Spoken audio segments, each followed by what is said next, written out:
Assalamu alaikum warahmatullahi ta'ala barakatuh. Haray kala jentido video partage mo yo Allah wadi barke makko yo Allah okor ko fala yo Allah dandu mo lette gaburu aray ko min gongore les jeunes révolutionnaires indi yo mawnu ka hore jandon ka hore aray no mera do wada ngolongande video ko piji wondi fejjude nder Afrique inon piji don ko piji wonno di fejjude nebi wadude nebi crime jikoni wadde nder Afrique ko du wonde wolde ko fibe warabe hangde Congo Kinshasa ko fibe wonne wolde fimu hande mi yibuy jilabe wara yimbe be nende gouvernement ko wadi ko ngala douaka gouvernement douano ka warde be douano ka wadde dum do est-ce que don famude ko argol non jonnidiren hakkil jonnidiren ideji ndaren ko ndu woni mojjugol ko ndu mojje ko buri mojjude yalla wadi barke men haraye mawno kawore ko gongol les jeunes révolutionnaires aray ko fi o groupe innetedo ko onno o groupe bandi warobe criminel be onon buyi don andi tango ko himbe wareteno yawobe wano Angola telen central do ko warete Congo yimbe mayi moƴƴa crime ji wadi moƴƴa Congo non gila munumba mayi gila be jamfi mo mayi ha joni be no mayde ko gonga me hande yimbe buyno kiundu ko mum be dono ka warde be wadi dum do aray min ko etan wadi ko no welilam est ce qu'on fami min mi fenanta on etan ko wadi ko no welilam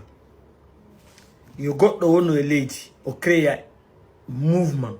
warirdo jattirdo wono on bibbe don fu accire non hande Congo be fala labbingol sare ne be fala yo tawa himbe ben fojinday remarque hande ko onon be ala ben der ton moni himbe leydi ben no welti fiyon nun kila dum feji est ce que yi goto no opposi o yita ko be nabata be warugol ko himbe jokkibe ko himbe accompagner be no welto mo be no wolde ko parce que be sonji haray ko be wara kon c'est très important min la weltani ministre de la défense ministre de la justice on ko wadi dum non kon parce que fiyon nun hande kadi heddi ben be reno to warugol kala leydi si tay si a wari be warete wallahi ara accanoma warede ndare dum do hande dum no doa wonde exemplaire Afrique buy ko do yata dabbi jawdi mandi nga gayna goddo nata kasudu ma jatta jawdi mandi ngo felle o ware ina non si warama moƴƴa ko parce que kambe be wari ben wona publiquement be wadi aray min ko dum mari ko mo won law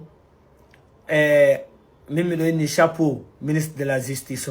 Congo mi do ni mo chapeau billahi parce que be ne bi wadde crime himbe non rewbe do men yeyi Angola fo no andi himbe yewbe kamabbe be fo étranger be no andi ya woni leydi tasi 19 yoni a wata jendude aray ko dum merno wolugol lo aray Afrique fo do ade to do exemplaire do kala warudo kala tewido wari yo ware parce que wonki bura wonki aray mi ko dum marko mo wol ko gongol les jeunes révolutionnaires ar wolugol lo mi affiche ay photo mabbe on ko be plus de 200 et quelques wada be pende wada be condamné à mort ben non condamné à mort mabbe on kambe na ya on ka kaso ama yaadi be jawnu be avion je be yebe felloy